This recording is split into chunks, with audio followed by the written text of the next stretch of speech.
Hello, how's it going?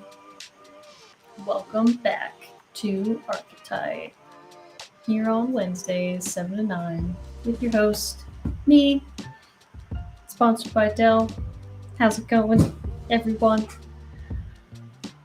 First from Jamaica, but also first in the chat, as always. Hello, Jace. How's it going? Yeah, so we're gonna keep detailing this alien fauna character here that we've got going on. H. Paul, hello.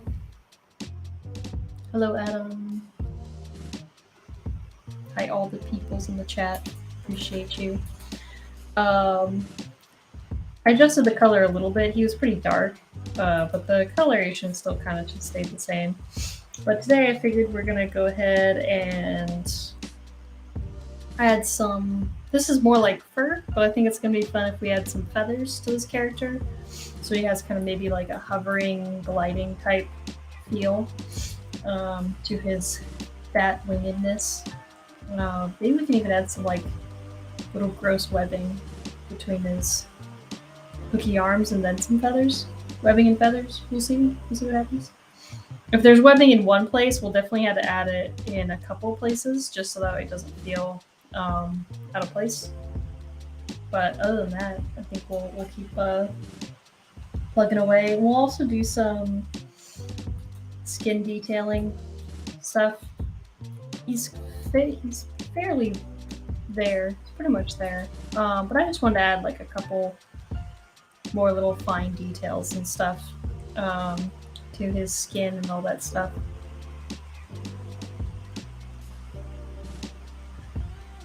Oh, Adam. Oh, hi, okay, Sato. Oh, Adam says that the tablet came and he's saying it's one of the fanciest things he owns now.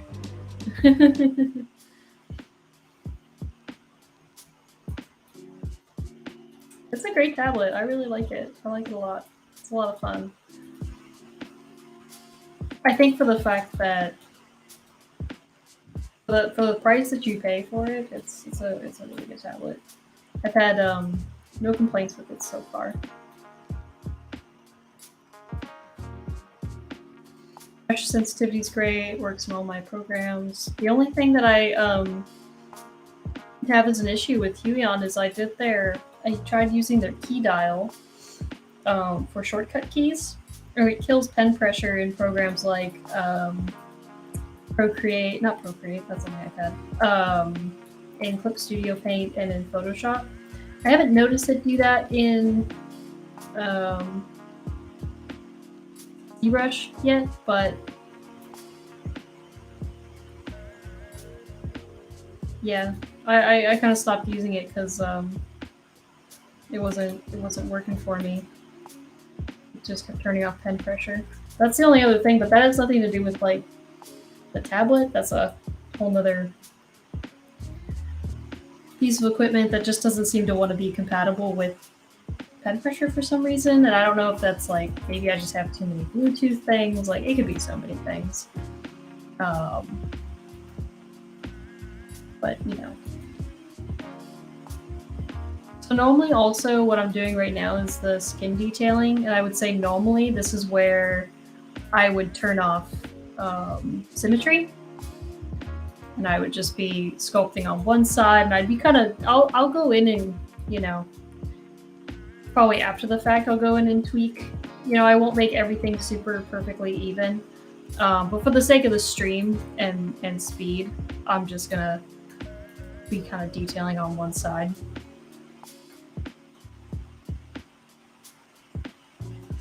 Don't need to see me do both sides. For streaming purposes, so.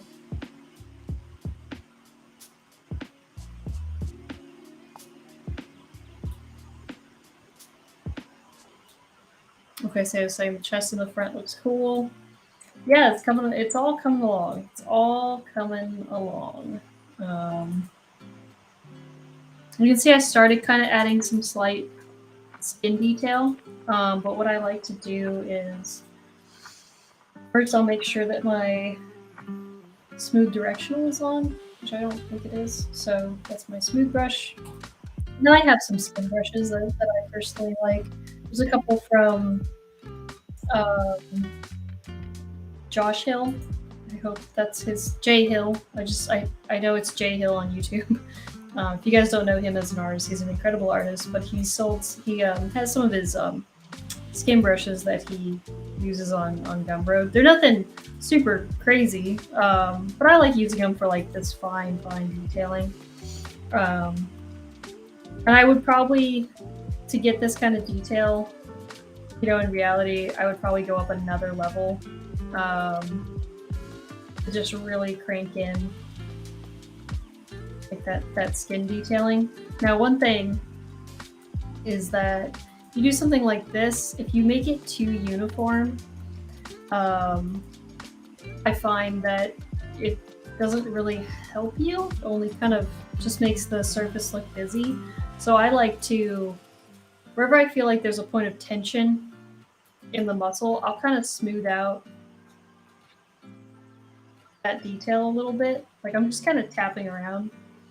So that way it feels like the skin is kind of stretching over parts that the muscle is kind of hitting that apex. And it helps make the skin feel like it's actually pulling over, it makes it feel like skin's pulling over muscle, and not just this like uniform skin kind of texture.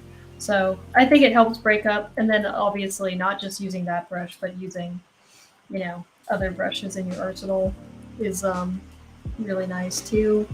So another one that I like to combine, and you can make these brushes really fast. They're not super complicated brushes. But I have this little goosebump brush that if I kind of drag it out a little bit in areas, you can see it adds a little bit of these little bumps. And for creature texturing, I feel like this adds just a little bit of extra to the surface. Hopefully you guys can see that on your screens. Maybe going into the fast shader. There you go. Yeah, in the fast shader, everything's kind of going to be crisper and a little uglier.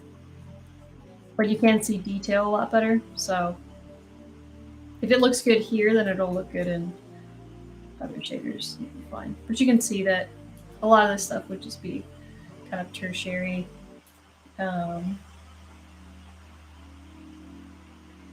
Detailing. And then I have this kind of like, it's called a lip detailer brush. It's this from the Skin Pack, but I actually use this lip detailer brush for lots of cool little wrinkles besides just doing like lip detail. And I like it because it adds, it's kind of like the Geo brush where it doesn't just carve in like a raking, it actually adds a little bit of kind of like volume too. So then you can go in later with like the standard and you can choose what skin's gonna come out. Again, I'm all about using brushes to help create kind of those happy accidents that you get while sculpting, and then you can go in as an artist and make the most out of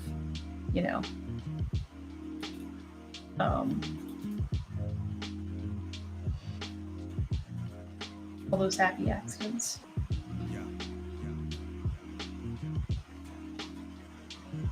You can dial in, whatever it is that you need to dial in. And then you can go and, go on top of that. And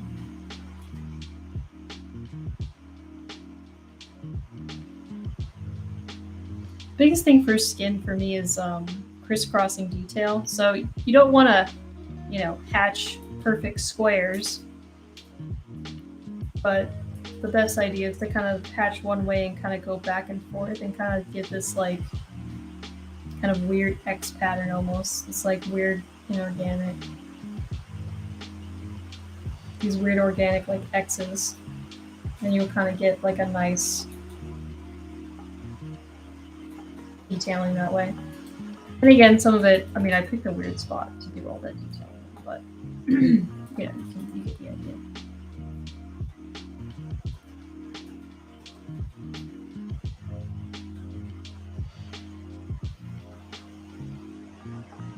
you say I paid for the skin brushes? Yes, and the Gnomon and Ninja behind the curtains is on it. Thank you. Yeah. I don't think they're expensive from what I remember, and they're totally worth it. You know, that's kind of the nice part about a lot of people think that digital brushes like this are like, oh, you're cheating, you know. But traditional sculptors have brushes that roll on detail too. That's actually why there's a roll function in ZBrush, is because they take textures and they have this little cylinder that we used to make them all the time at Legacy. You can just make your own and print them out and roll them onto clay sculptures, and then you get cool detail. Rake brushes, you know, do the same thing.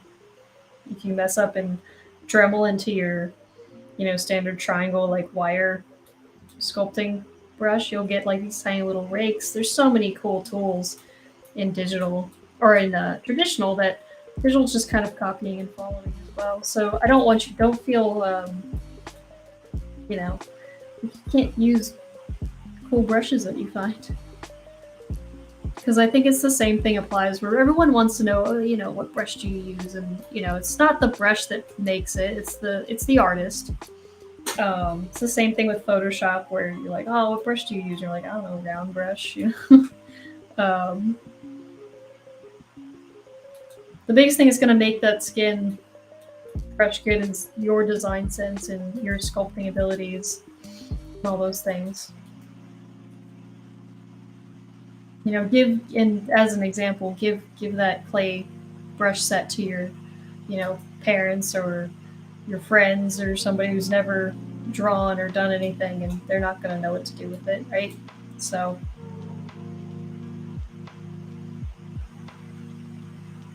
long-winded way of saying just use the brushes, it's fine.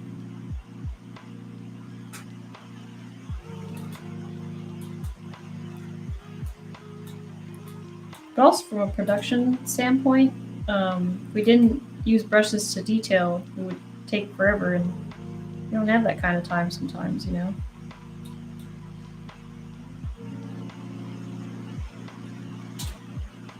There's a really cool brush too, this like little skin imperfections brush. Again, I usually kind of cake it on to start with. And then you can kind of, I like to smooth out areas and dial it back. I feel like you get a much more natural look.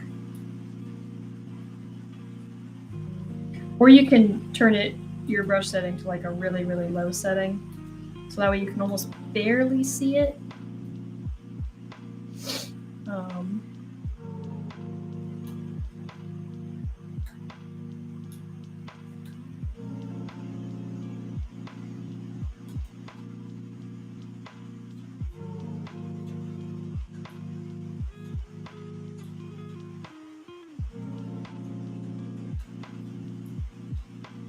And again, you know, I have this thing painted like you guys saw, but sometimes telling what kind of detailing you did when it's painted like this is really hard to tell, right? You know, you almost can't even see that stuff anymore, which doesn't mean don't do it. I think it's important to have that detail there because again, poly paint's like very intense, whereas if we were to do something, you know, more textured like in Substance, I would be, you know, you'd be baking out a bunch of wrinkle maps and cavity maps and like utilizing all this detail within the texture, which we can do in here by getting you know, using a cavity mask, but you just have a lot more control in other programs when it comes to certain texturing.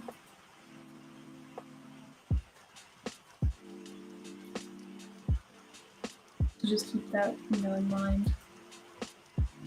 Again, poly paint's cool, but don't let it completely take over your, you know, your sculpt. There's a lot of stuff you just can't see when it's on. You can use that skin imperfection to kind of... And just a simple noise brush too would work for this. If you use it in areas like really intensely, it'll actually kind of smooth out details almost. And then again, I'll go in heavy-handed at first, and then I'll smooth it out. And I'm using smooth directional, so that way I'm smoothing out the surface, but not the forms that I already have in place. Plus, I want to smooth out the form that I can smooth in the other direction. That's why I like smooth directional for almost the entire drawing process or sculpting process, just because I feel like I have so much more control over what I'm choosing to smooth and what I'm choosing to keep.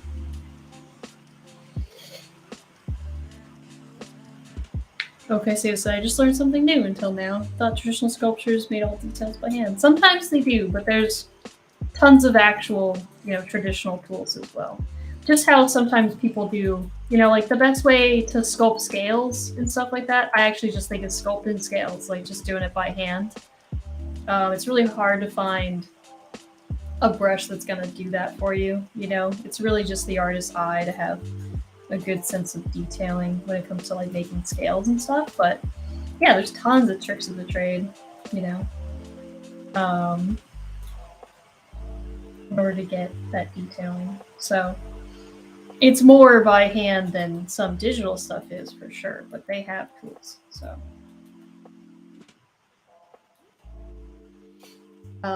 Chicken NPC is asking, hi, quick question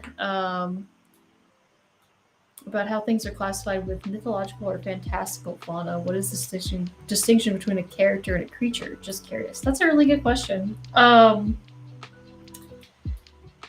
Yeah, so fauna, I would say, is something that you don't interact with that has like an important interaction. So fauna or, a creature could be just something that you kill or that you hunt in game, but there's no story really tying to it. So, like zombies are kind of just creatures, right? They don't usually have something more unique about them. Whereas something like Toothless is a dragon, but there's so much more character and personality. So I think a lot of it depends on the acting that you allow that creature to have. Now, if this character or if this creature was more like an evil pixie character that was like maybe on the shoulder of some demon or something, and he like whispered stuff in his ear and he was like really weird and kind of creepy, then maybe that's more of a character, right, than it is a creature. But if there's like hundreds of these that are like swarming you, that you have to like kill in a game or escape from or something, then that's more of a creature, right? So it really just has to depend on the role it plays, more than anything else. I hope that kind of makes sense. And some creatures, this may not sell that idea that I was talking about, where it's like, oh, maybe he's like this evil pixie that's like intelligent, right? Maybe he doesn't look that intelligent. Maybe he just looks like evil creature, right? So there's like a certain level of characterization with those things that I think helps sell, what is it doing in your story, or what is it doing in game. So yeah, but super good question. Really interesting distinctions between those two things. I feel like a creature can also kind of just be designed for one thing, whereas a character has to be designed for a multitude of things. A creature, they're like, we just need it to look scary and like charge you, right? So then you can kind of dedicate all of that creature design to like being scary and charging the player. Whereas a creature that has a lot more roles to play, we have to be a bit more distinct about those design choices, right? Like it can't be kind of, that charging example is very archetypal, right?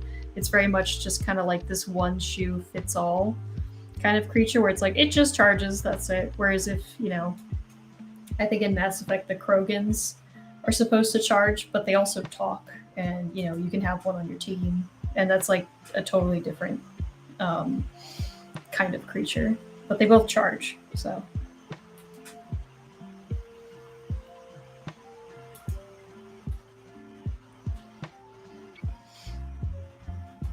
And I like doing both. I think both have their place within films or within game design, you know. Not every character or creature can be, you know, the focal point of a story or anything like that, but at the same time, you know, you need cool, interesting, engaging creatures that you talk to or interact with in different ways and things like that. So they both have their place within the same world. There needs to be fauna, but there also needs to be something more intelligent, right? Because I always talk about, well, maybe not on the stream, I always talk about it, but I think contrast is a super important design element, right? To think about is, how do we know something's small if we have nothing big to compare it to? Or how do we know something's evil if nothing there is good to compare it to? So the contrast that you bring in your game of something's really intelligent and scary, well, how do you know that? Oh, because there's a sheep in your game that's, you know,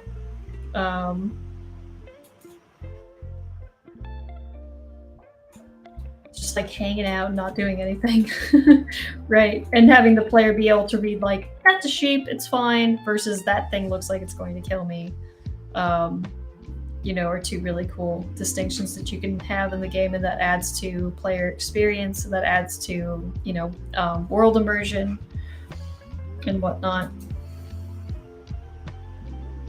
So yeah, like maybe this creature just flies in the trees above you, and he kind of stays pretty hidden. Maybe he only comes out at night, but he like throws acorns at you, or whatever the equivalent of an alien acorn is, right? Who knows? I just think because we have squirrels that harass our dogs, they need to throw acorns at things. It's really fun to think of, you know, those scenarios that bring your world to life and allow the player to be immersed within that game or that film.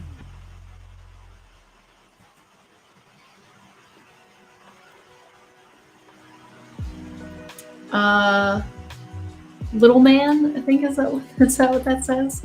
It says, hey, I was just needing motivation to do my 3D things. What is this model for? This model's for you guys. This is just me screaming and sculpting. No, these models don't actually end up really doing a whole lot besides just being high-res sculpts. I always say that I will print them, and then never do. I swear one of them I will print one of these days. I just always run into, you know, work-life balance and whatnot.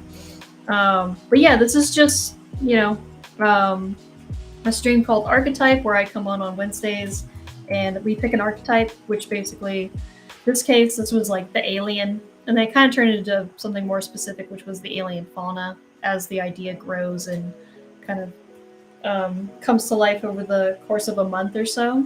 And then the next month we pick a different archetype, and I jump into that one. So if you guys have ideas, by the way, for archetypes that I haven't done yet, that could be potentially fun, please post them. I run out of ideas very quickly, so I like seeing what you guys have to say or what you guys would be interested in.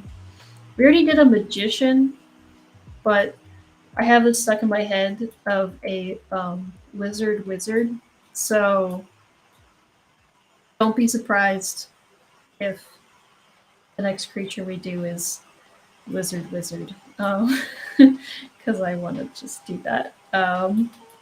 Maybe a lizard, it doesn't mean actual, maybe it's like dinosaur lizard type, you know, so maybe it's a dinosaur wizard, which would technically be like a pterosaur or something, because dinosaurs are lizards. But yes, long story short, we're just here to have some fun and sculpt. So if you found us, awesome, welcome aboard. Hope you enjoy the background music and someone else sculpting along next to you.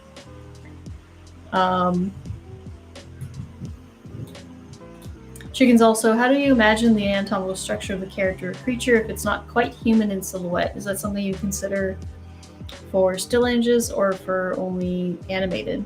I like to picture, even if it's a still image, or, you know, let's say the sculpt never, we're going to pose it, but let's say it never, you know, goes out of T-pose or something, you still definitely want to keep in mind, you know, how does it move? How does it function?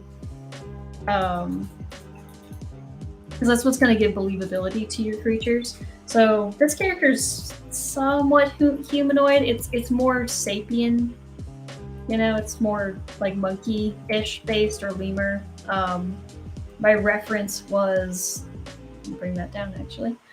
So we've got some bats, koala, baboon, it's awesome, wrinkly hands. Eye was a big one once I found, you know, more of these pictures. Looking at like anatomy and stuff like that. So the idea of this character is I picture him being fairly small, you know, like an eye type kind of creature. And he's kind of like a glider. So we're gonna add feathers today. Once I kind of just stop babbling and stop, you know, continuing to do a little bit more skin detailing that probably doesn't even need to be there, but it's fun.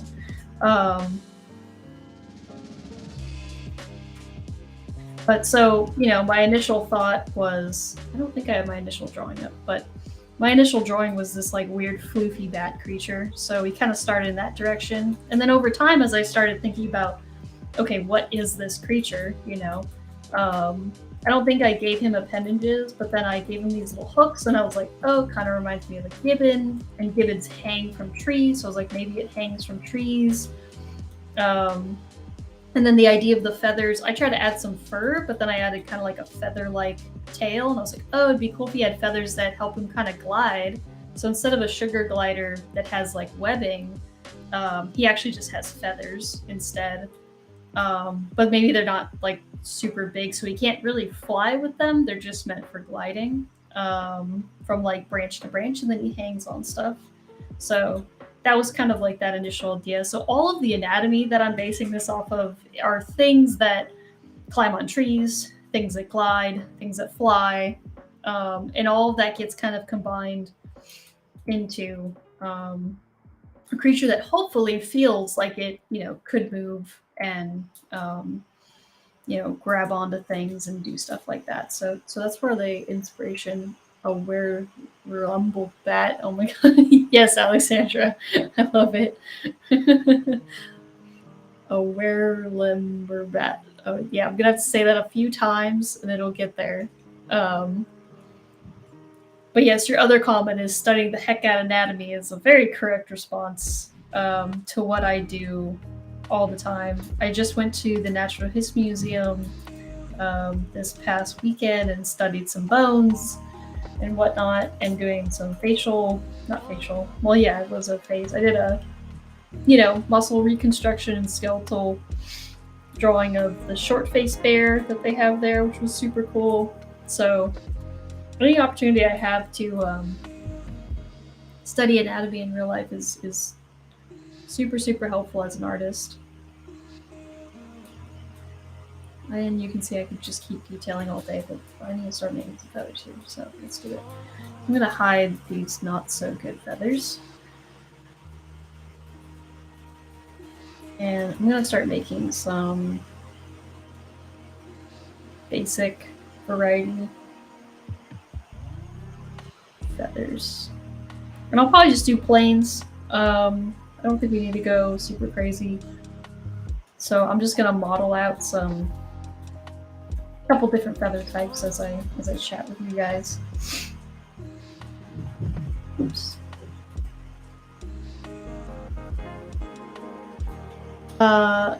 Little man is asking, do I have a 3D printer? Yes, I do have a 3D printer. I have the Anycubic Photon Mono X2.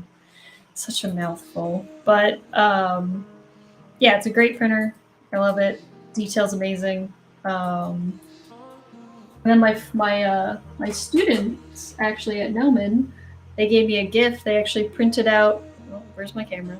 They actually printed out skulls for me. So this is a river dolphin skull. So I have a river dolphin now. I have a vulture, a warthog, and a seal. So these are all 3D printed, which is super cool. So you can actually buy and download scans of skulls, and then you can 3D print them. And it's a lot cheaper to do that than to have, you know, to buy like clone bone replicas. Also, if you don't have enough room for a giant tiger skull, You can always buy a smaller one. You can print a smaller one and have that and, you know, look at it. So those are really, really great tools for learning anatomy and studying. And I find that stuff super, super helpful. And it's also just really cool.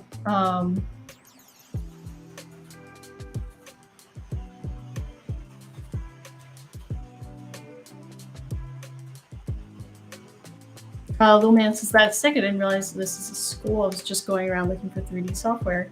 Yeah, so Gnomon is a school. So I went there and I graduated in 2016. I think that's right.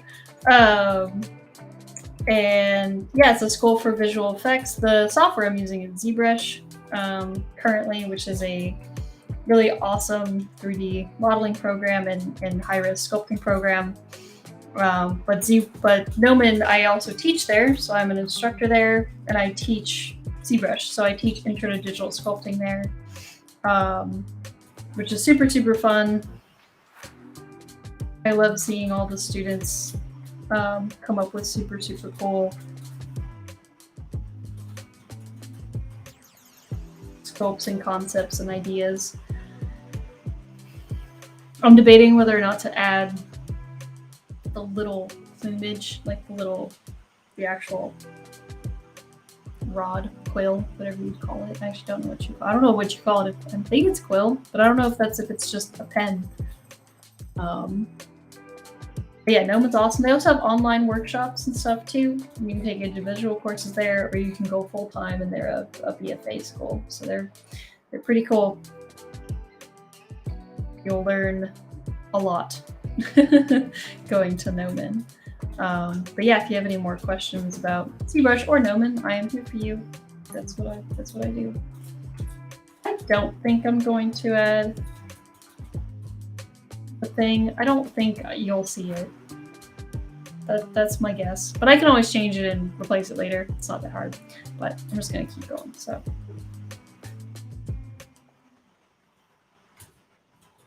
I'm just making a couple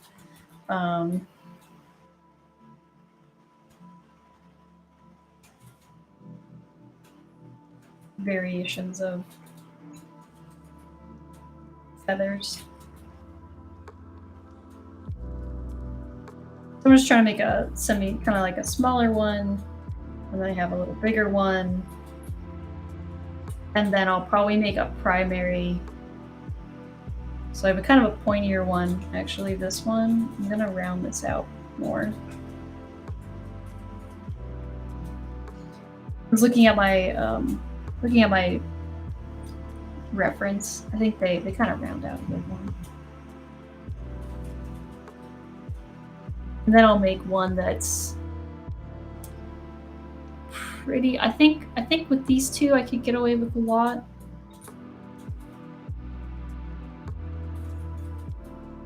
And if I need to add more geometry or something later, I totally can. I try to keep these things super low because there's gonna be a lot of them.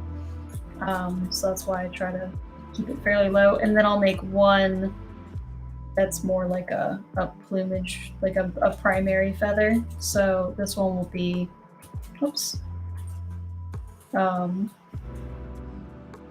asymmetrical. So I'm gonna flatten this out a little bit and give this a bit more length.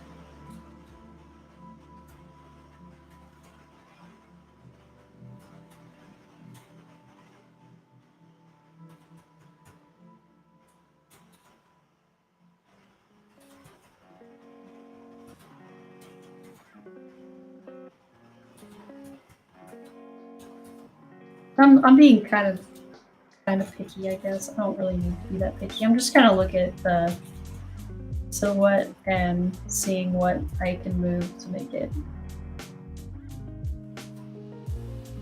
feel a bit more like a primary feather. Some primary feathers have like a little indent, so I might actually duplicate this one, and I'll make maybe one more. I don't even know if I'll end up using all these, but. And then I can grab that and pull that in. And I think this part could be a little lower.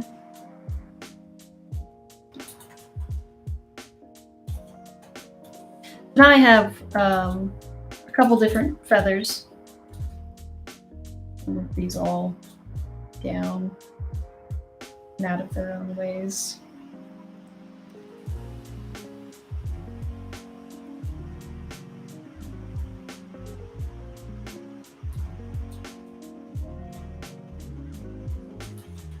Now that I have these, I can make them into insert meshes.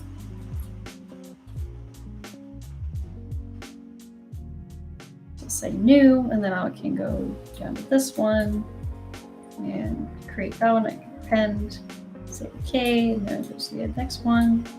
And I could be very good about labeling these, but I'm not.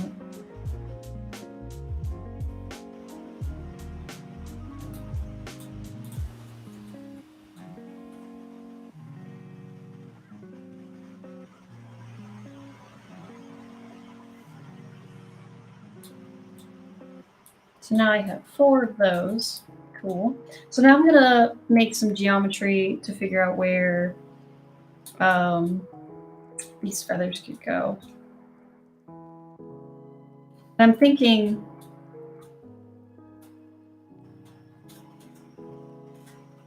let's see. Where'd that pop up to? There it is.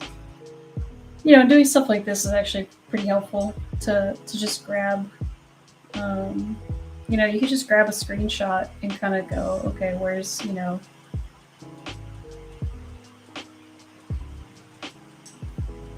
I'm thinking maybe something like that, right, as a shape. Because these little guys hook onto stuff, so they'll, you know, wrap around the tree. And then when he gets all folded up, it can kind of, you know, sit almost like a bird. Right? So I'm thinking of this as like the same thing as a bird's arm. Because that's really all it is. So I think a shape like that would probably work.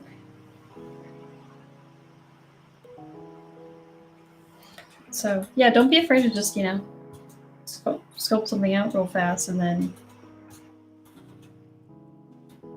so what I might be able to do is duplicate this guy, and delete higher, and then I'll just grab the green and delete the rest, and then I'm going to I don't need that. So I'll group this, get rid of that. And then I'm just going to grab kind of one line here. I'll delete the rest. And then I'll extrude out.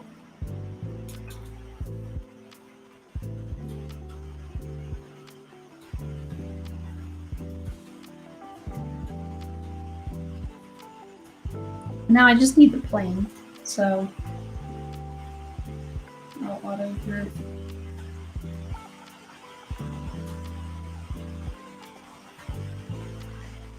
Hidden. And this looks kind of crazy, but I can go to, I can do one thing. I can try to ZBrush it in half and see if it'll like me. It might not.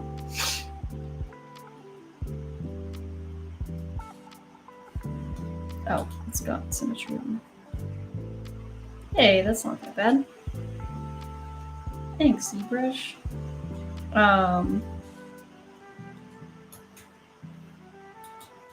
Yes, now that we have something like that, now I can mask the part that's touching the arm.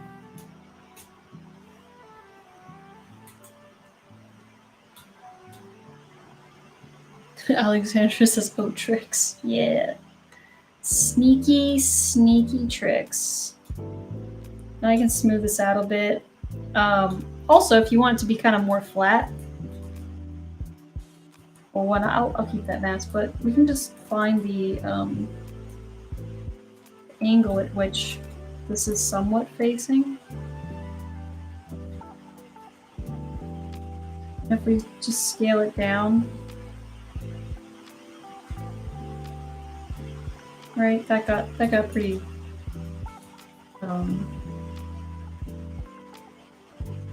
flat pretty fast.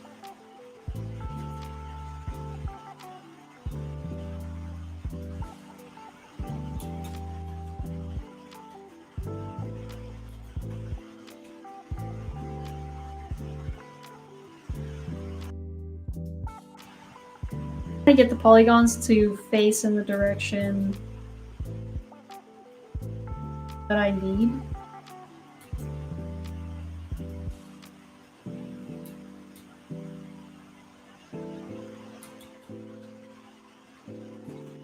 And I'm going to fix this corner here too, because that's going to give me problems.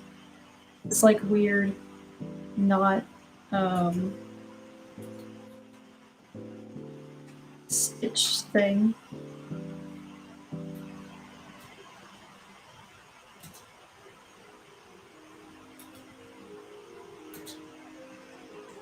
Stitch it.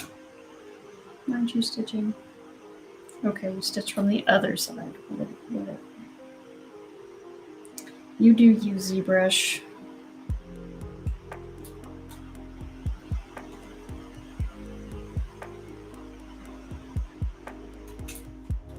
Thanks, little man. Appreciate it. Have a good one.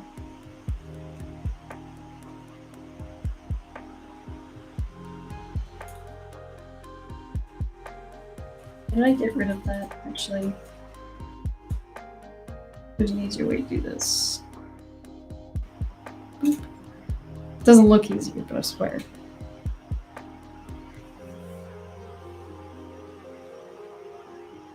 So the reason why I'm going to be so picky about these things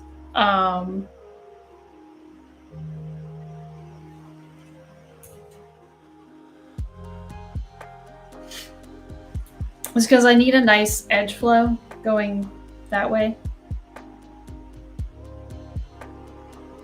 There we go. Oh, I did it again. That's okay. I'm just going to keep going.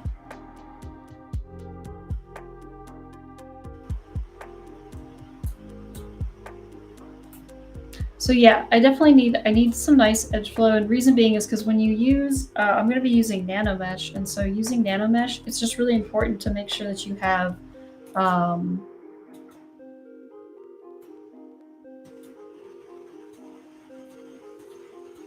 nice topology that's not, this like triangle here, for example, is just not going to be super friendly. And so you just want to make sure that you clean that stuff up. I think I'm trying to talk and do this at the same time, so my brain's kind of breaking as to, I don't know why it's breaking so much.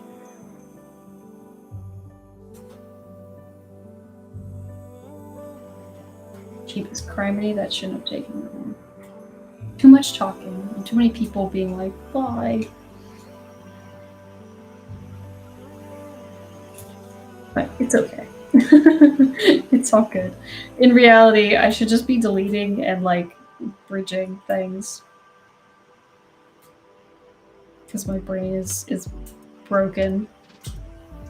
So just do that, Ashley, and then it's fine. Don't have to waste my time. Okay then. And then the other thing too is I want to even out this topology. You can always do this later. But I like to do it kind of as soon as possible. So feathers are really uniform for the most part.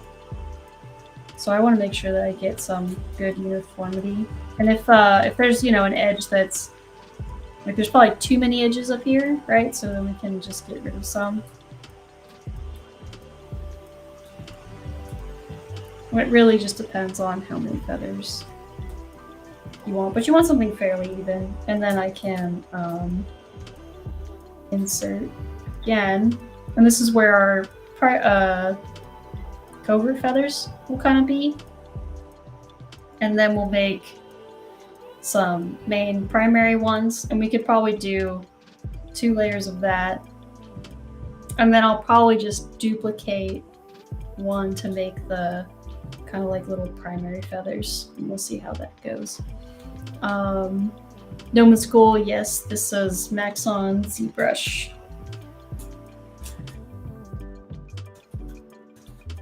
Now I'm going to polygroup them, because you can actually have, there's a couple different ways you could do it. So you can have them all in the same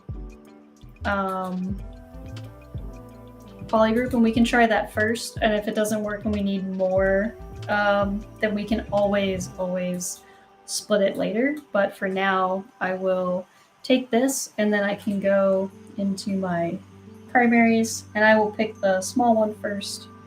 And I'll say create Nanomesh, and then Nanomesh will be here. And if I drag it out, you can see that I have my one brush, but I didn't set it to polygroup all. And now if I drag it out, you'll see that I get a feather, which is cool. Only on that polygroup though, which is nice. So now if I go to Nanomesh, I can change the offset of this a little bit just to make visibility easier on my side. And then I can try to align it to normal and see if it works. But to note, if your alignment's wrong, if you align to normal and then you try to spin these edges, it won't let you. So you either have to have no alignment and spin them, or and then just go in and do it kind of manually, which is kind of annoying, but that's why I try to keep it fairly low poly. And now you have something that kind of looks like that. And you can do fit, right? Which in this case we might want to do something like that, or fill. Fit will kind of keep things more proportional. Fill does something similar, either one you use. But this is kind of nice because if we go into our original geometry and we slide this stuff around, oops, full edge loop, you can see that I can actually control the size of each of these primaries.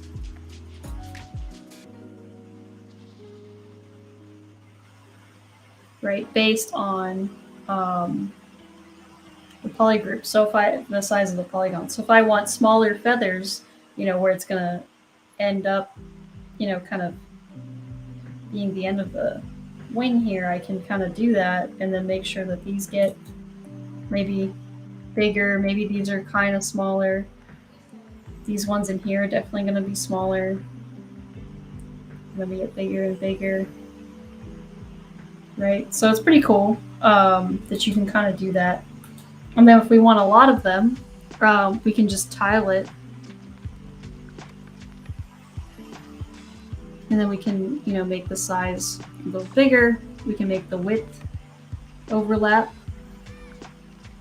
And then we can also change the rotation of these things. So this is where I'll know what's flipped correctly and what's not. So you can see that if certain things are flipping the wrong way, then I have to just keep rotating them.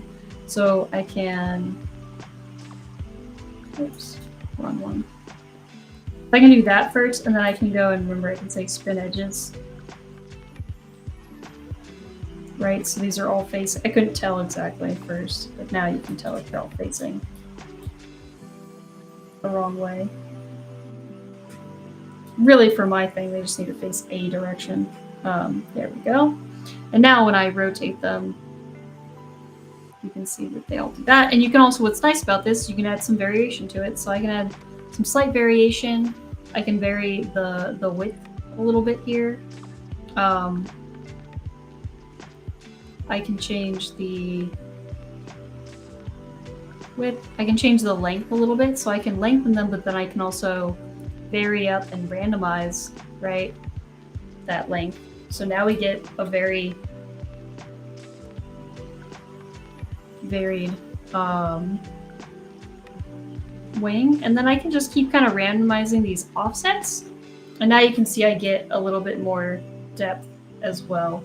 And you can also hide the placement. You can see it will hide the polygroup, but because we don't have other things applied, it won't hide the other polygroups. So we can do stuff like that, which is pretty cool. And maybe for these feathers, maybe it's a little too big. And again, what's cool is as long as the polygroup doesn't change, I can actually, if I want like a second layer of feathers, I can actually go in here and insert another edge loop, and boom, now I have two. And now I can slide this down and make this bigger, and slide this down to kind of average these out, right? And now I can rotate these kind of inward, right? So they look like they overlap a little bit, and I can up the length a bit more. So these are kind of some fine tuning and adjusting, but I think the effect of it is you get feathers and something looking pretty successful pretty quickly with results like this. And again, I like the editability where, you know, if these feathers are too small, yeah, just delete an edge. And now you have an edge that you can then go in and adjust, right? So I personally like this kind of form of editability. And then you're not going to get all of it perfect, right? But now if I also move this, you can see I can change the orientation just by changing the orientation of polygons. So I can bring this in, I can make this stick out more, right? So you can change directionality like super, super fast. If I want this to be way longer, you can just kind of start messing stuff up. And this is what I'm saying, where it might be better to split these off at some point. If you wanted to. So that way you have ultimate control over each and every little thing. But again, it's so easy to set up that once you have one, you can just copy paste it onto another instance. But now that we have that, I can go ahead and go back to my mesh, and I'm going to pick this like rounded, longer one, right? And then I'll say create Nanomesh brush and set it to polygroup. And click and drag that out. And I'm going to immediately Z offset it so I can see what I'm looking at. And sometimes align normal works, but you can see that in this case it just doesn't. You can try these different alignments and see if they work. For me, most of the time, it's just easier to go around and spin the edges. So I remember that the pointy end is the end bit. So I just keep going and spinning these until I think that that's all correct, and I can do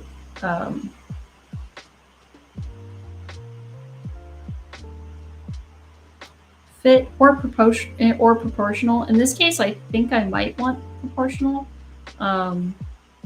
So that way they kind of surpass the edge that they're on.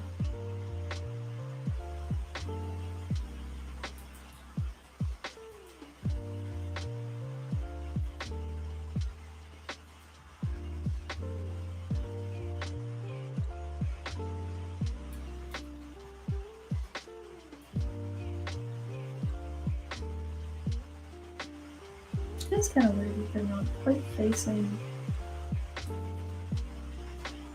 Oh, maybe it's because I have some sort of rotation. Oh, it's because I do have rotation on. Haha, that's why. I was like, why aren't they facing the right direction? That's why. Silly old me. Yeah, and then again, we can do the same thing where we can tile it. So.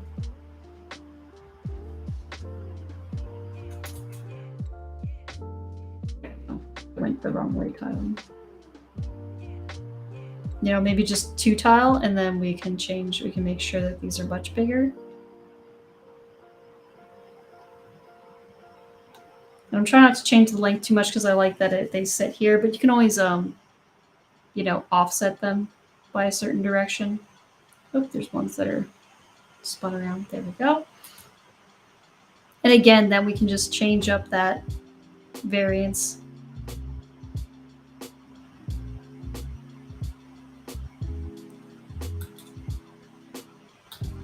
So I hope this is interesting and cool for you guys to kind of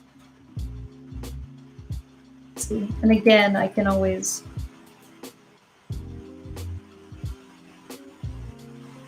start kind of adjusting stuff.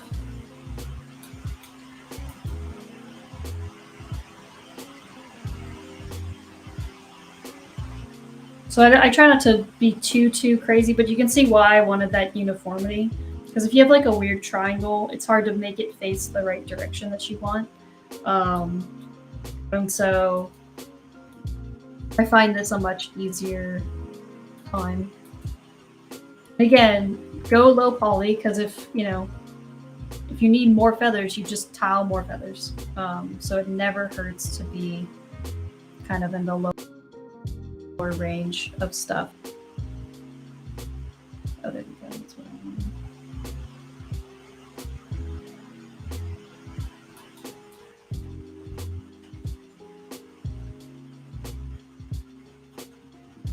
And so, so this is on one polygon. So if I want to go back, you can see an index was created. So if I want to go back and change the original ones, I can. So I can go ahead and change the length of those ones, and I can, if I wanted to make more, I could make more and whatnot. So you can, it's very, very editable that way, which I think is really cool.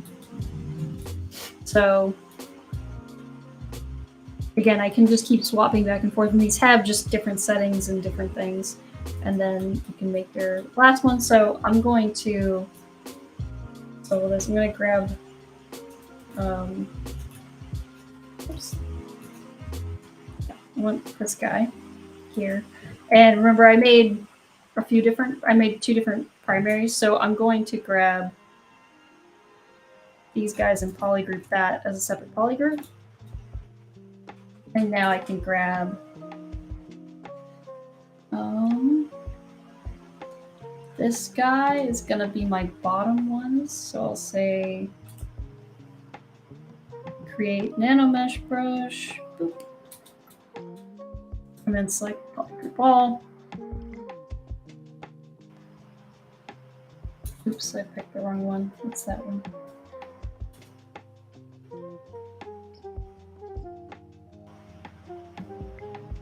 There.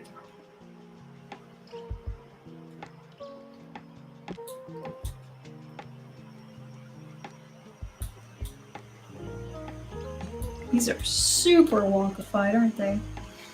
I'm going to make sure these rotations are set to 0 so that way I can get the right spin on them. And if you want to, you can say hide others, right? So that way now I can go in and spin these the proper direction.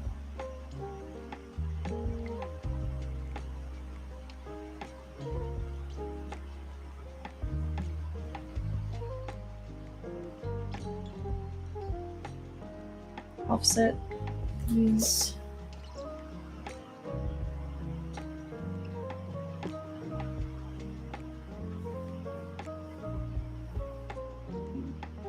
There we go. And then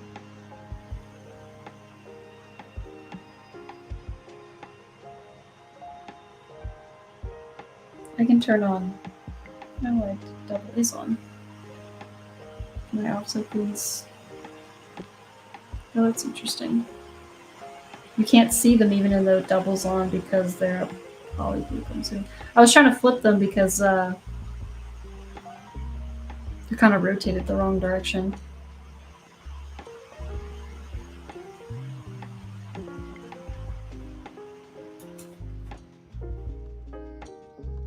And me spinning them that way isn't gonna... Or can I rotate them? Yeah, no, they're just gonna disappear. That makes me sad. That's okay. I'm just gonna make sure that they're all rotated.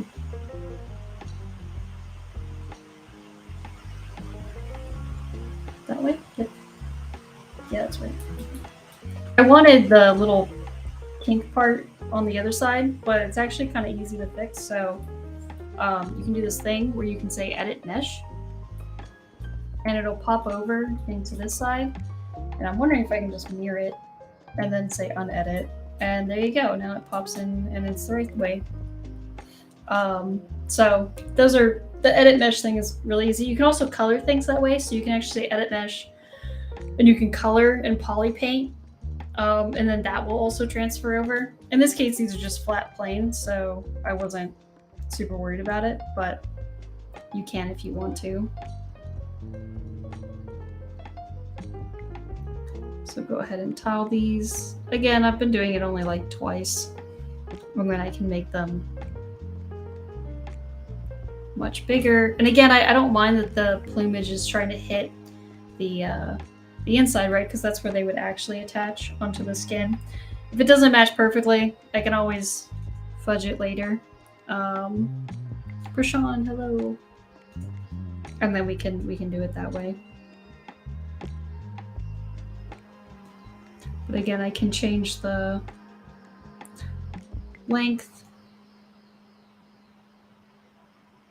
change up the variation of it. And these numbers are very small. They're not anything crazy. But it adds just a little bit of variance.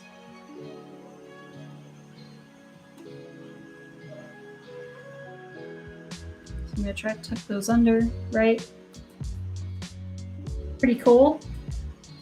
And then again, this is all just, I can hide others for now, and I can try to move.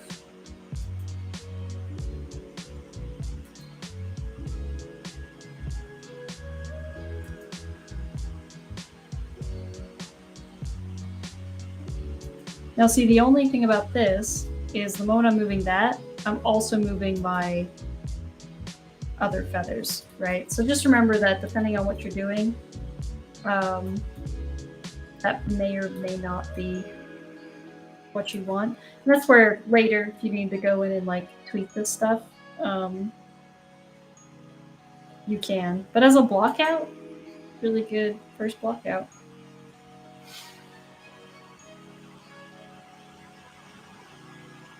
I didn't rotate them at all.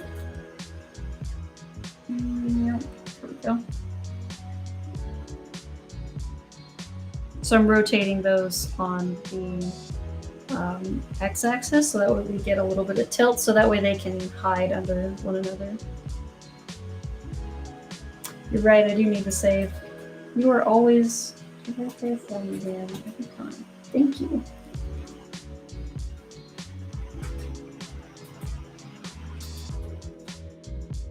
Yeah, now that we have that, and then we just have our last one to do. So again, I'll go to my insert mesh and I'll pick my last one, which is probably also flipped, but that's okay. Shows you how easy that was to fix. And we'll say create Nanomesh brush. Oh, it keeps picking the wrong one. I'm so smart.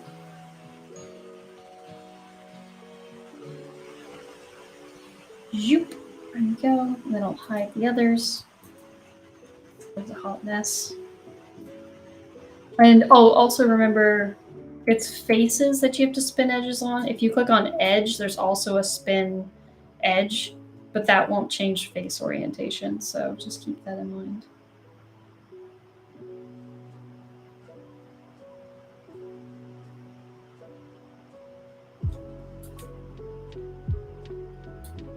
Yep, and then again, I'm going to edit mesh and I'm going to mirror it. Edit. Here we go. Face is the right way.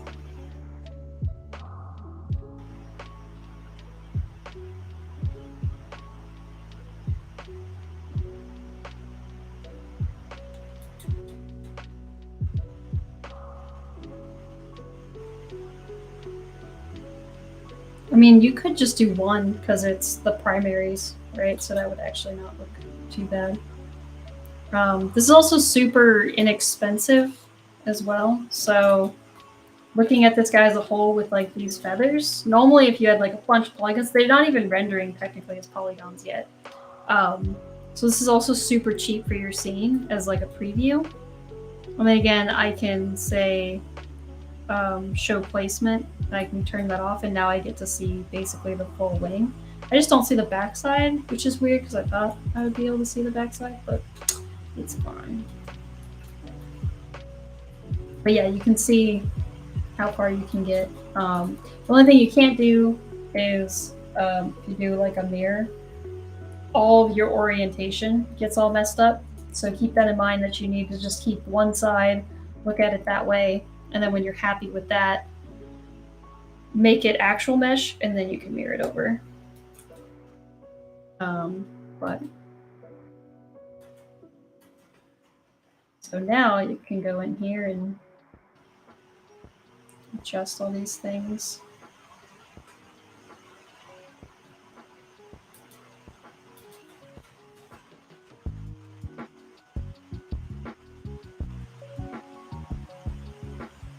You know, I can make this area probably a lot smaller.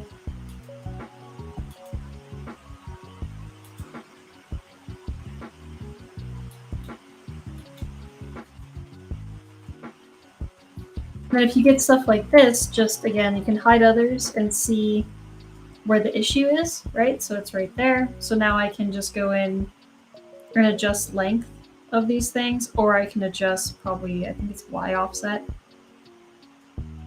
Yeah, because the feathers are a lot closer on this side, right? Which again, I could use slide to slide that around. I think that would work pretty well.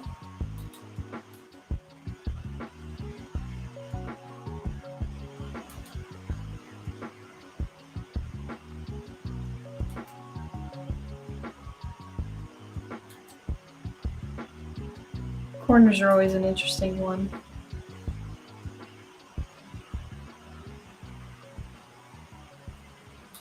But again, out of all the feathers that I would have to place by hand, it's kind of nice that there's only a few of them that are kind of over here. And I think I could even insert another edge loop here.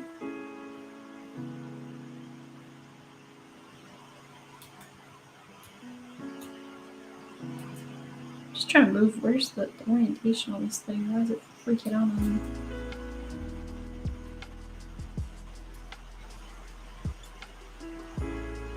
See, that kind of fixed it. Right, unhide.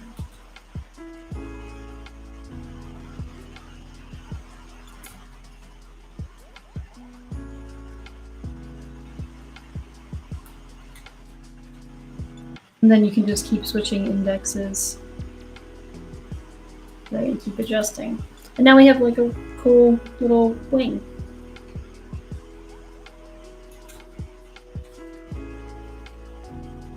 So then once you have that, you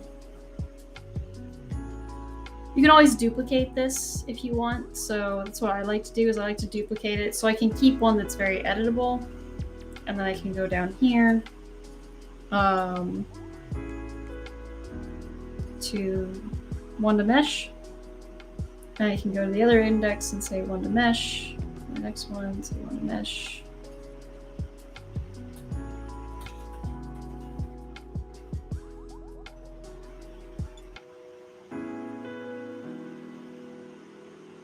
Where's the other one? Oh, I should just say all two. They changed this.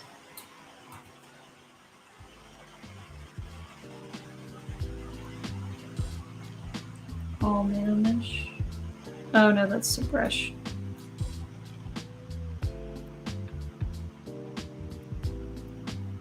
I did do all of them, didn't I? So Nanomesh. It's very weird that it's like missing out on that one, but that's okay. I can just duplicate. I'll grab the one that it's not doing. There you go. And I'll just turn off Nanomesh. And then I can just grab these guys, delete hidden, grab these guys, again, turn off Nanomesh. And I don't need that polygon anymore. Put it hidden. And now I can just merge down. Ta-da! And then I'll hide the other Nanomesh. So now it's actual just geometry.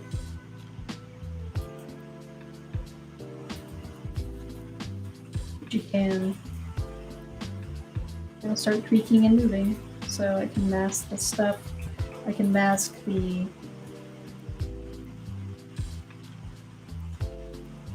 I don't even really need to mask it. I could hide it, and now I can actually pull these points in, right, to make sure that they're all touching his skin, like an actual wing would. So again, Nanomesh isn't going to get you 100% of the way there. It'll get you most of the way there. Same thing here. These were already pretty good in touching.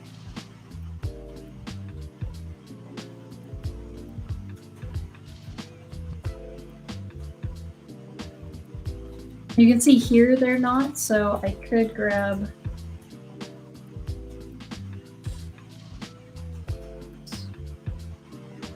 you can just be clever about how you're whoops.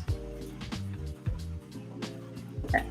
There we go. You can just be clever at your grabbing, so I'm just gonna grab that first layer.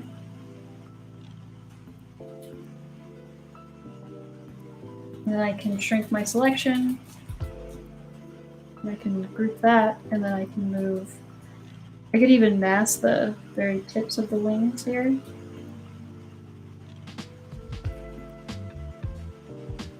And now I can move these in, right? So now these can be...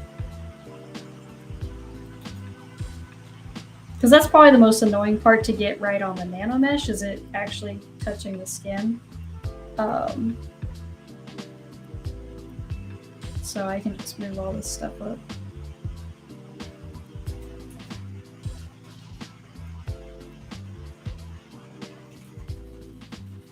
I could probably polish that out later. Or if these are stretching too much, I might be able to... That kind of works better. I'm just trying not to warp the topology too much.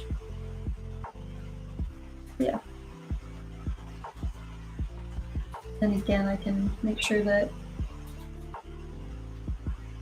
these guys are kind of rotated up. Make sure that layering is in there properly. And these guys were the weirdest, most problematic ones, right? So I can grab these guys. Oh. And there's kind of like two halves here that were kind of annoying, so I can grab those guys and shrink that, and I'll polygroup these guys. And now I can grab these ones, and again, I can rotate them, but I can also kind of flatten them out a little bit to try to get them to be a little more friendly towards the wing that I was trying to make. And then again, I can pull these.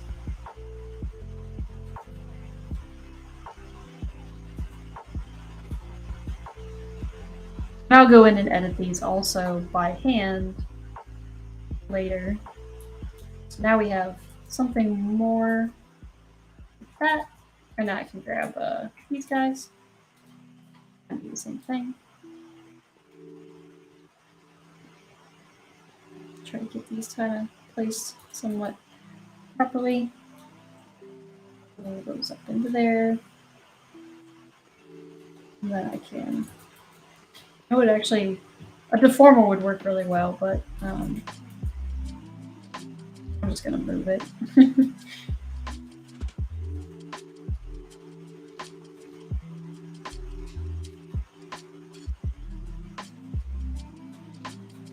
I hope this is helpful for you guys to see. I don't know. Hopefully you guys are enjoying it. I know it's not sculpting, but hopefully it's kind of cool to see.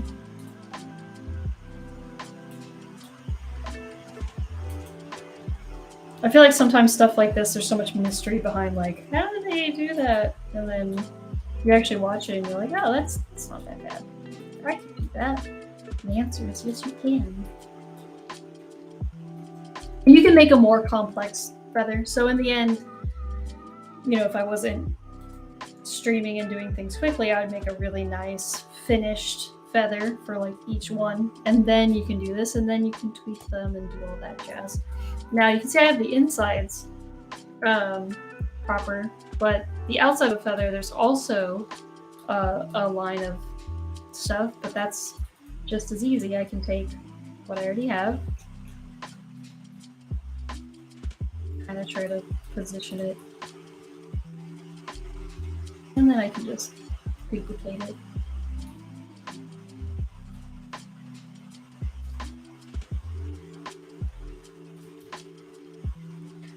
Yeah, I can just duplicate it. I'll move these up.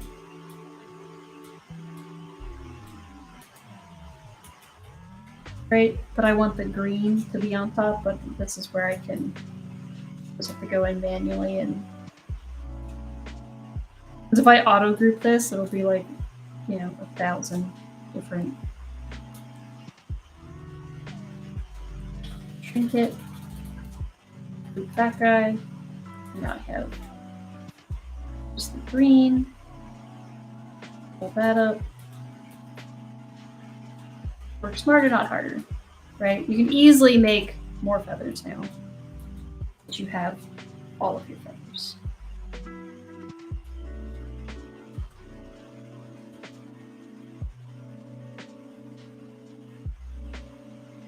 Now I can use the pinch brush even to kind of pinch, obviously, and move this stuff up and in.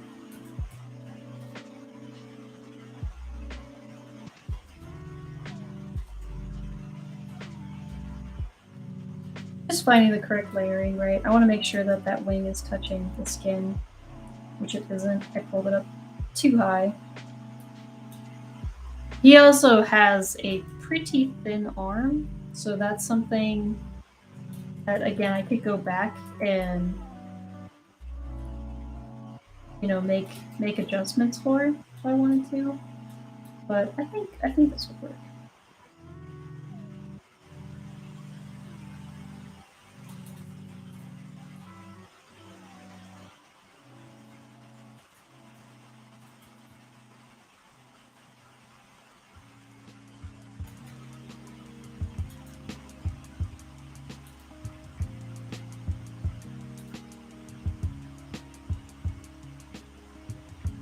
Okay, Sato's asking if I wanted to 3D print the wing, what would I do? Yeah, so 3D printing a wing is a lot harder. I probably wouldn't. I mean, you could. So you could still do this method, but in the end, sorry, excuse me, you would really need to make sure that it becomes watertight. Just because it's going to print a lot stronger that way. And it's not going to have all these like crazy tiny little polygons that are sticking out everywhere doing weird things.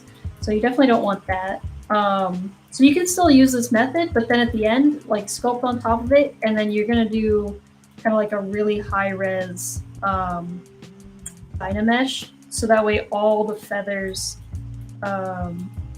merge back down into like one shape.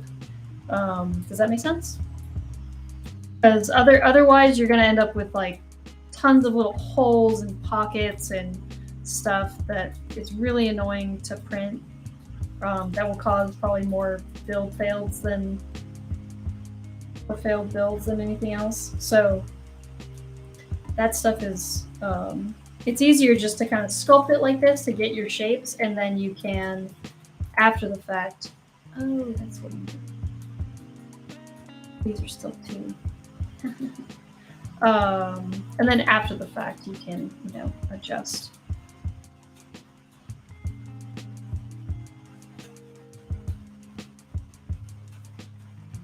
And sculpt on top and stuff. So that's how I would do it. Because this offers really quick results, right? Rather than like sculpting feathers by hand or you know, doing something like that. That's a bit more of a pain in the butt.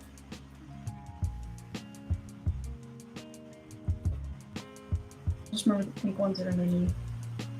I moved those out on the way with the other poly group and wasn't realizing it.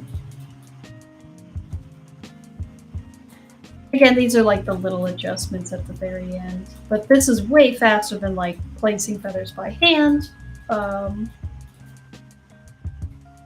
or anything like that, so I like this method. And then it's just so easy to take these and, you know, start messing up or making things like a little longer or giving things more interesting shape, language.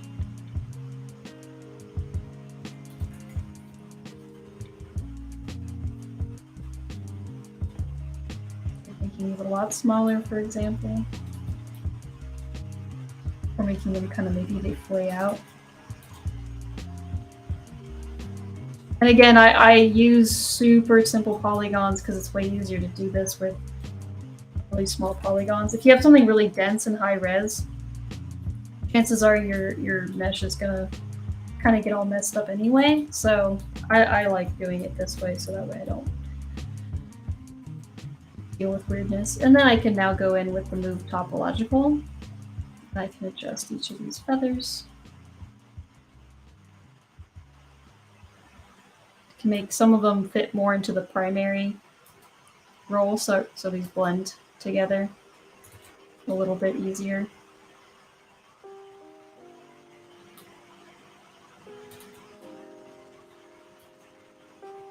And also you can do dynamic thickness, so I can go to dynamic subdiv.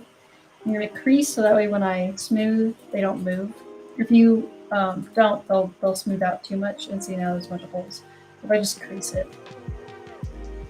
And now I can also add thickness.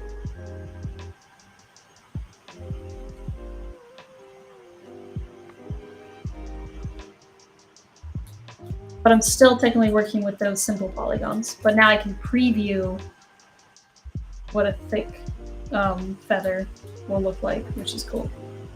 So now I can fix kind of like weird overlaps or anything like that.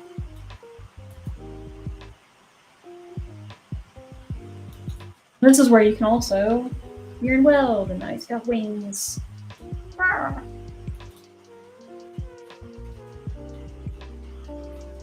don't think he would make that noise, by the way. It just, that's what came out of me. He'd probably be more of like a screecher.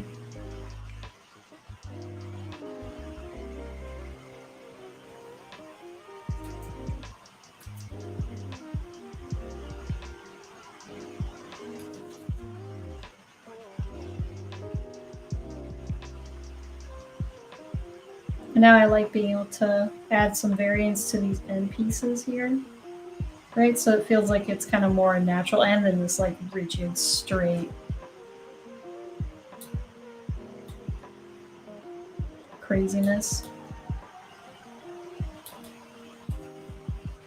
That's pretty cool.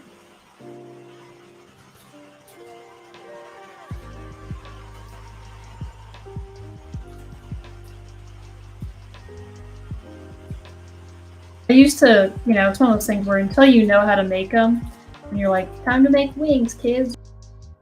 You're like, oh no, you know. But once you learn, you're like, oh, that's not. Also, if I'm looking here and I'm just like, too many, you know, I can just hide one, shrink it away, maybe hide another one, shrink it away, be like, oh no, I want that one. I think there's two in here that I don't want. There's like this guy. If I shrink those, that's kind of more of what I want. Now I can group those, grab the yellow ones, and delete hidden.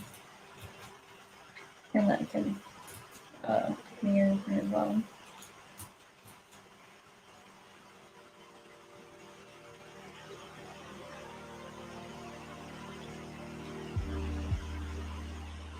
That was a little too thick, but a little bit of thickness doesn't hurt you.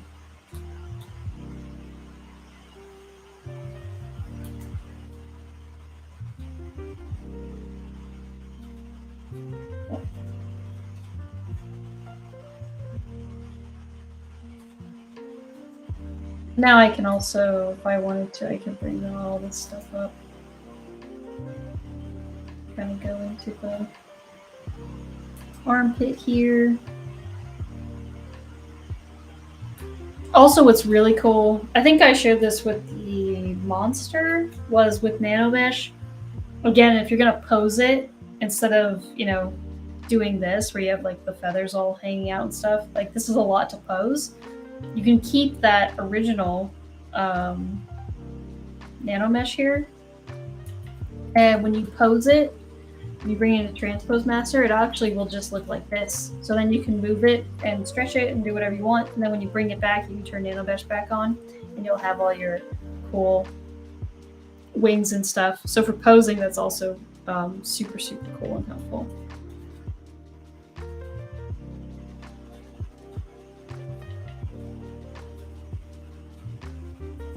So now, I'm gonna grab something that doesn't have subdivisions. And I'm gonna add some feathers to the head. And for this, we could still use that same method. Or we can just use, you know, the insert mesh. You know, we could just insert mesh it. Or we could... I'm trying to think of which one I would really want to do. I actually still think Nanomesh is just easier because we already have the topology, so we can duplicate. Go higher res with this guy. Delete higher. And then I'm just going to grab a few. Go into the Z modeler here. And I'm just going to polygroup.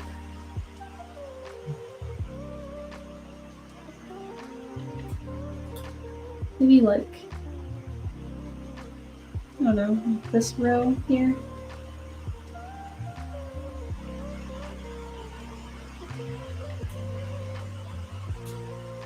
Grab that guy, delete hidden. And then again, I'm going to do the same thing where I can use, I'll use that one. Create Nanomesh brush. Well, go ahead and drag this out.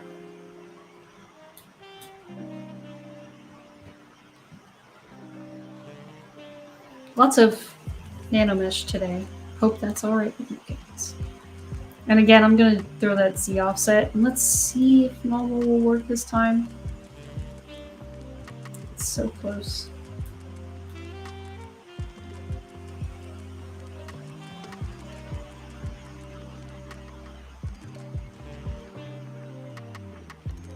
It works well enough. I'll roll with it. All I have to do is fix the ones in the back, which really aren't that bad.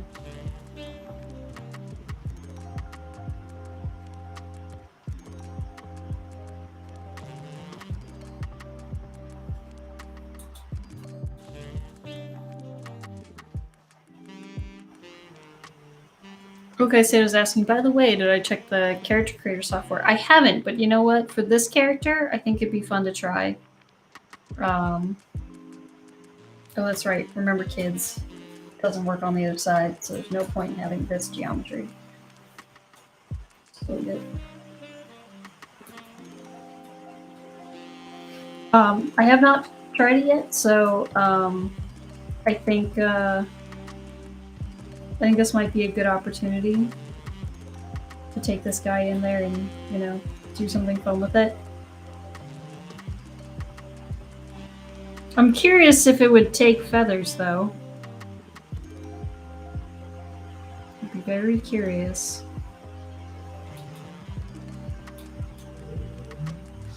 So... I messed up my thing when I said fit.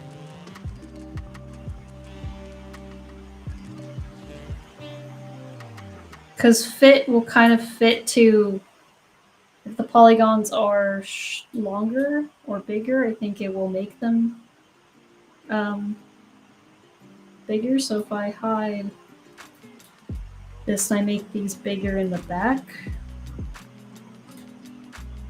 yeah, see, they get a lot longer. So it's a way we can go from like small to big on one mesh. So I can kind of keep doing that. And then what I can do is slide these.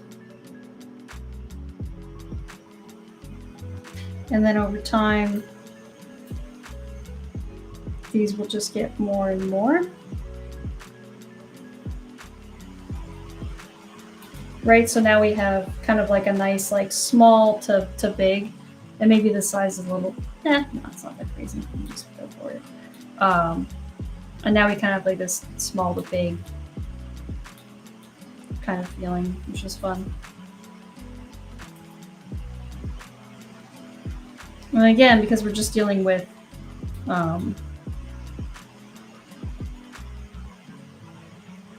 polygons, we can kind of move these around and see if we find any happy accidents of, you know, how these are kind of fitting. And that's actually like pretty cool. Like I don't, you know, I think there's a lot of stuff that I could play with there and move around once I have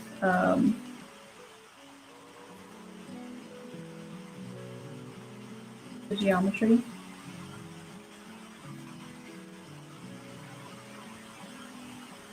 And it's going to be weird. Like, I don't know exactly why it's moving the way it's moving. Like, when I'm moving it, I'm just kind of playing with it and going, ooh, this is cool, you know, and then going, I like that. And then kind of being like, all right. And then if there's weird ones, I'm like, I could just fix it later.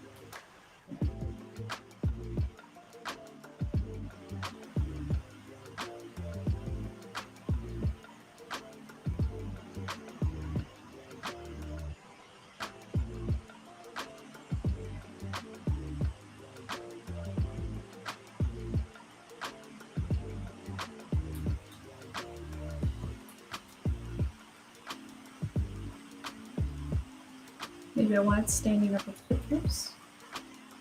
Standing up a bit more. And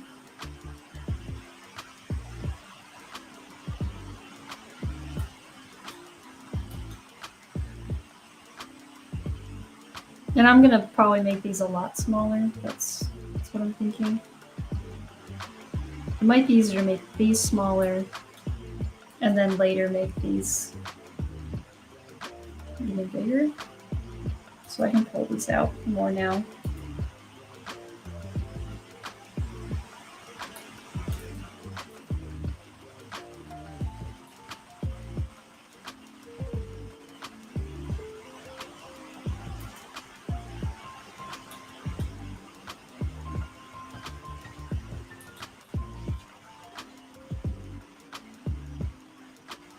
Cool. I'm just messing with it too much now. Cool, so now that we have that, I could just go ahead and say run the mesh. Again, you can keep it if you don't, if you want to make adjustments later. I always delete the part, and now we can increase polygroups, and we can add a little bit of that thickness.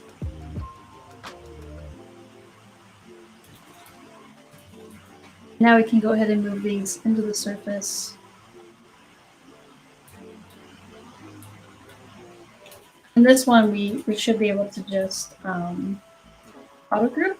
And now we can take a look at, you know, what's working and what isn't. But I can also go in here and adjust. I'm just using the move topological tool, which is probably one of my favorite tools in ZBrush, actually.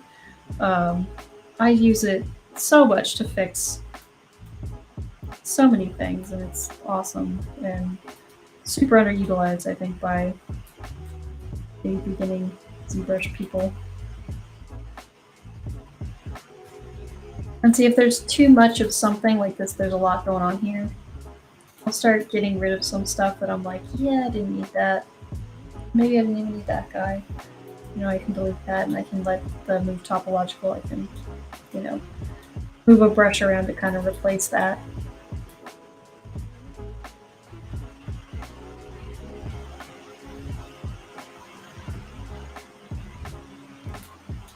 And, you know, it's one of those things where maybe a lot of it, some of these are kind of hot messes.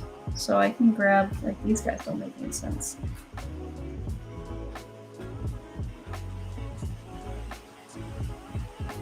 But, you know, I can grab this guy and grab all these guys.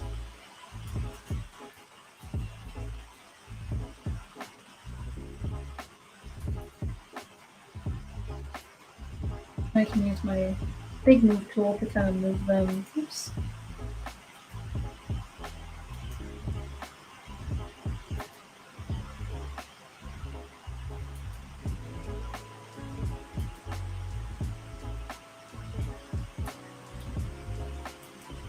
Ooh, let's get messy.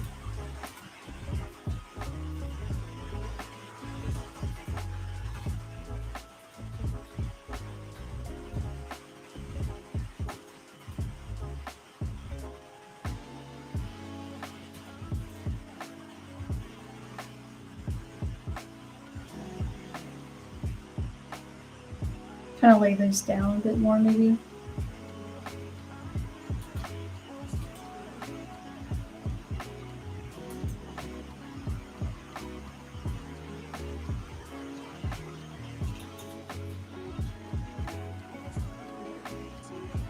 I should be able to run an inflate to make them a little wider or bigger if I wanted to.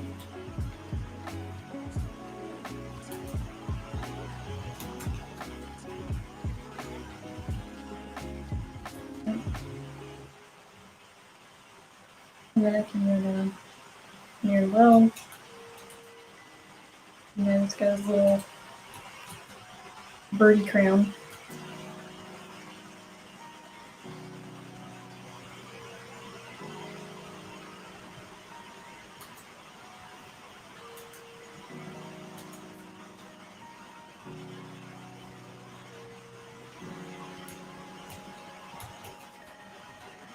Now we can look at these two, and I don't know what color they would really be.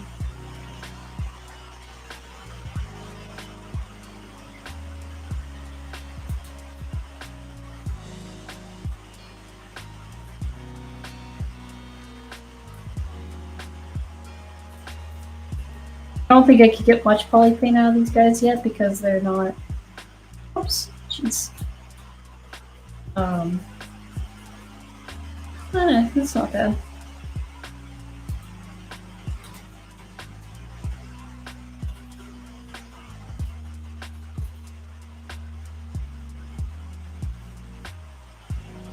Remember, there's not that many polygons to work with, so the polypaint's going to be like relatively simple.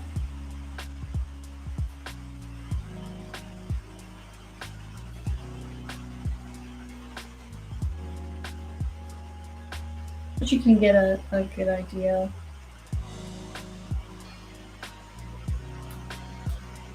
And you're not going to be able to do, you know, one side on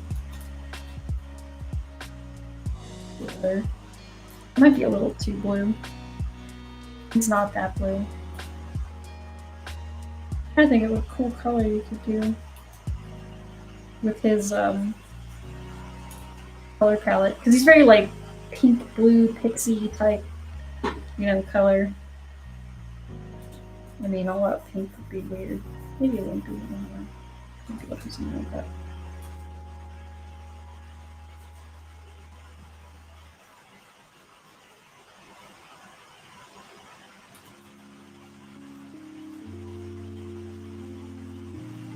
But yeah, Nanomesh is super fun, super powerful. And then same thing here. Maybe we can first color them.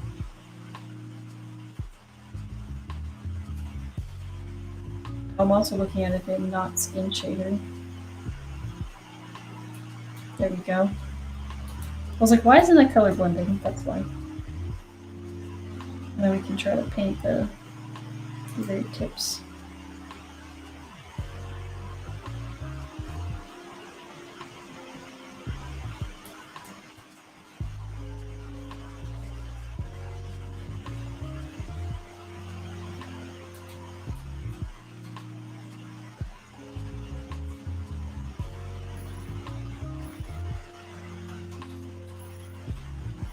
pretty.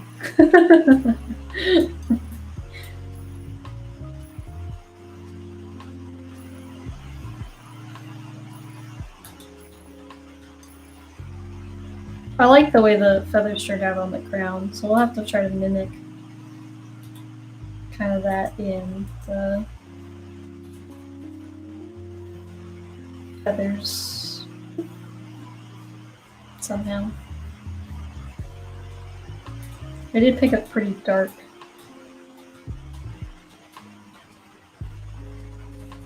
color.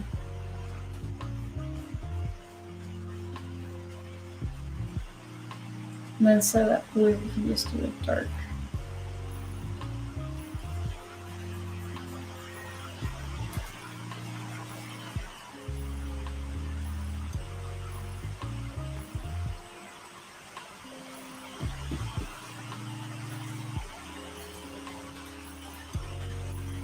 That's fun. And then I think it will help actually to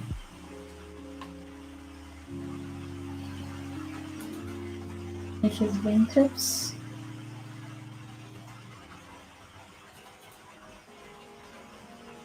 kind of a darker blue. And then obviously when you add thickness, the backside will probably be all blue.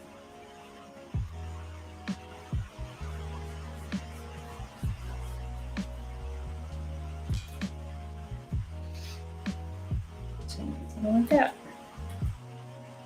And then the last little tidbit would probably be his tail, which we can probably just make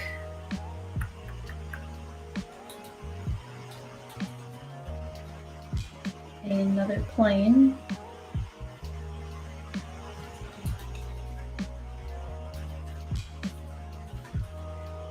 I'm going to add some subdivisions to it. And then I'll use a former.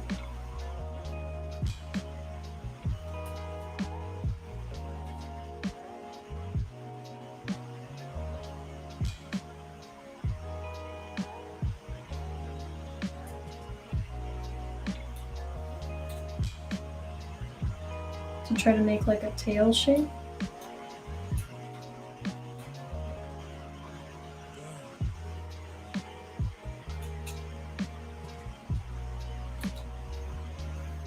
And then again, if I want smaller polygons, right, small to large. Just try to think about the width of, your stuff. And then we can probably just use again that same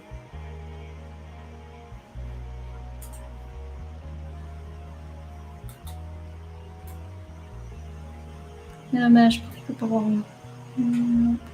Where to go? Oh, they're huge.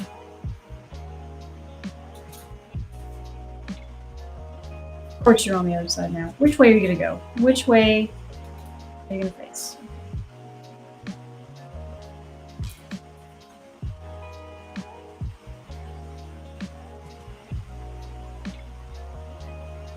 Go. And I think I'm hoping alignment by normal, yeah, will work just fine for this.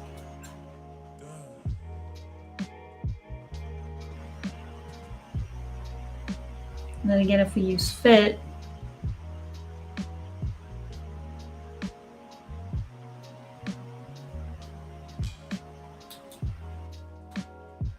technically I want it that way, you just can't see it yet. So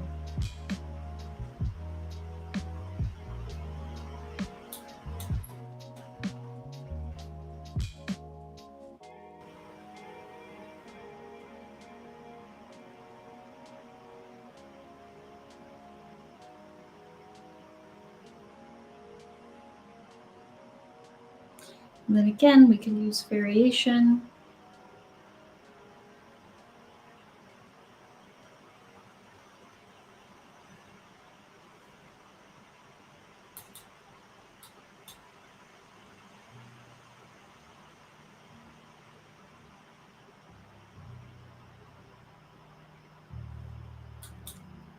And then once we're happy with that, we can just say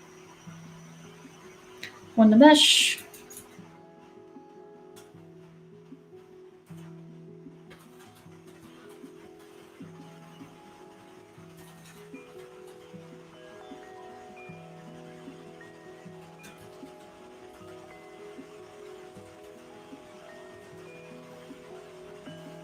Again, this is pretty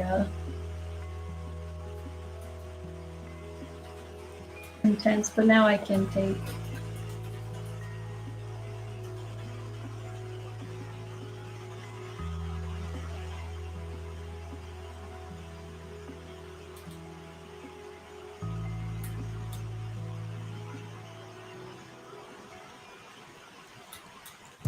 more like a gliding tail, I guess. She says as she makes up things that make sense.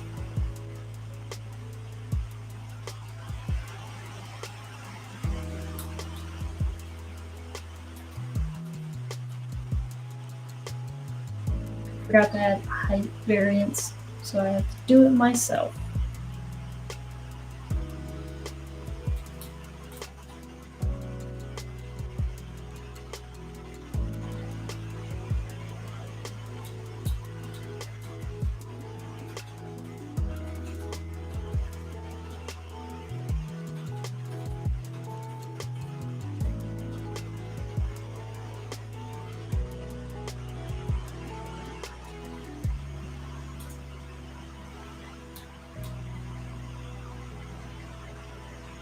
This is that thing where I would have to grab each of these layers and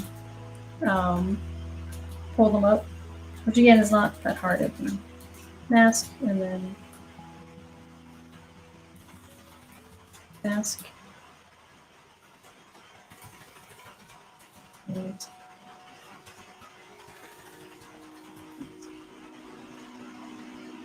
right, so now if I need to grab these guys,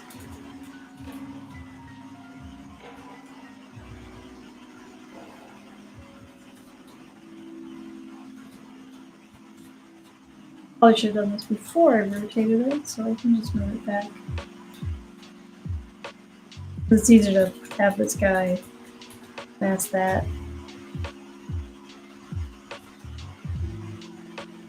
And then just move these guys up.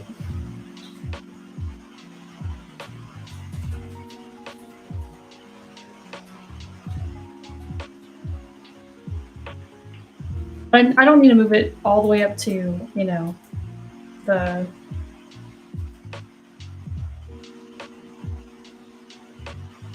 very, very start. As long as it looks like there's good overlap, that's kind of all I care about. The topology is actually not that good, but I kind of actually like that it's making these like really like pointed feathers at the end. It's actually kind of fun.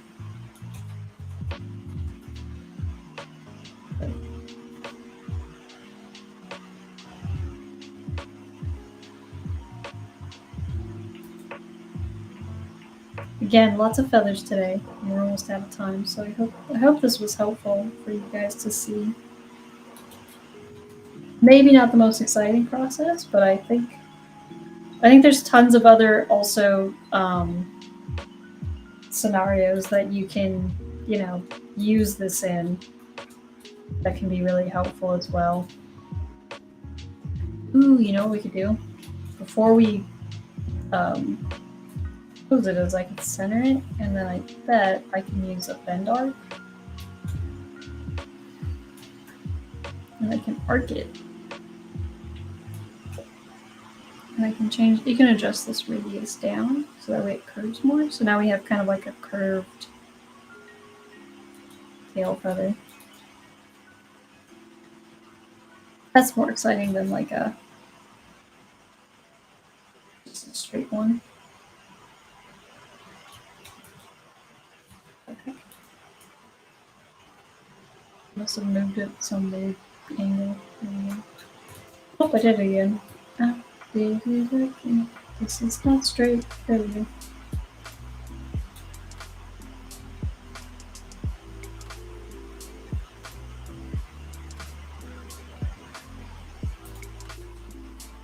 It's so shiny.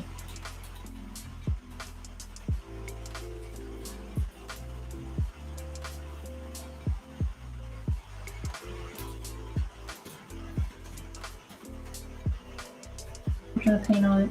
Oh, that's why. It's because it's spraying, I think.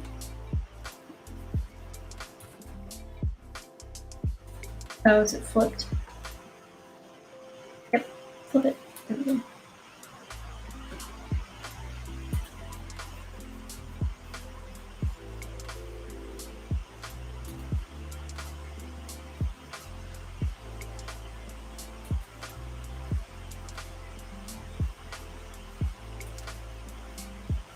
Oh, whoa.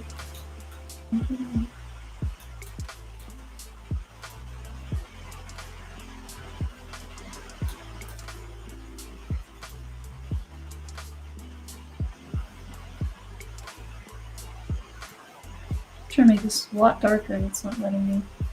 There's not a lot of polygroups down there, so that's probably why. But the gradients are fun.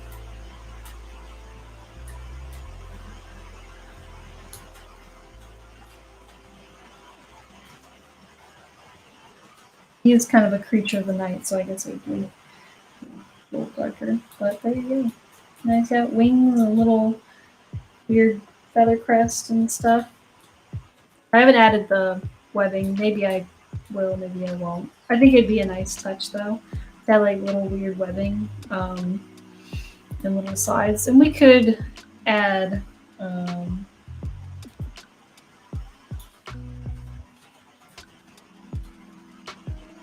you know, more feathers in places that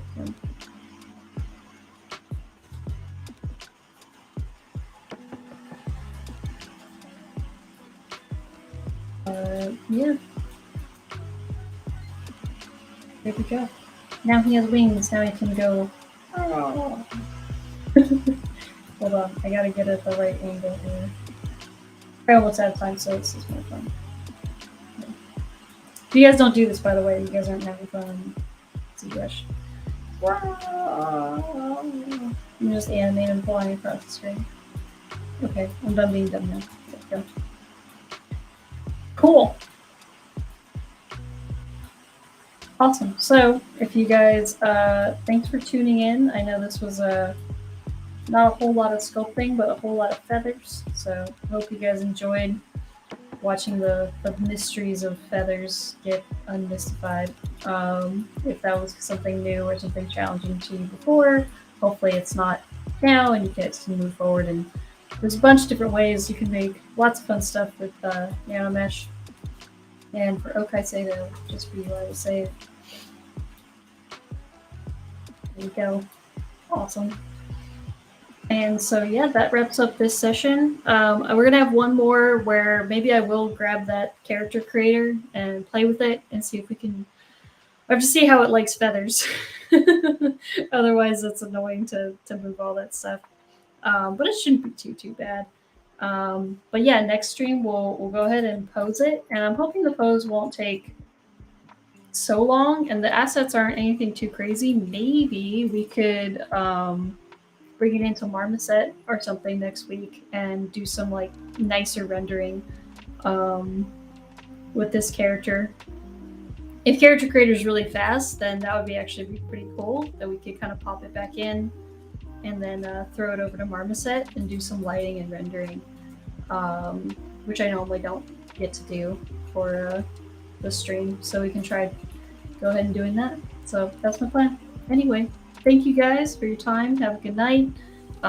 Tune in next week on Wednesday, same time. Archetype, Gnomon. Find it. You can find me, Ashley, at Instagram on @StegonEggs. I try to post in there as often as possible to say hi and remind you guys. But yeah, keep in touch and tune in, and I'll catch you guys next time. Bye.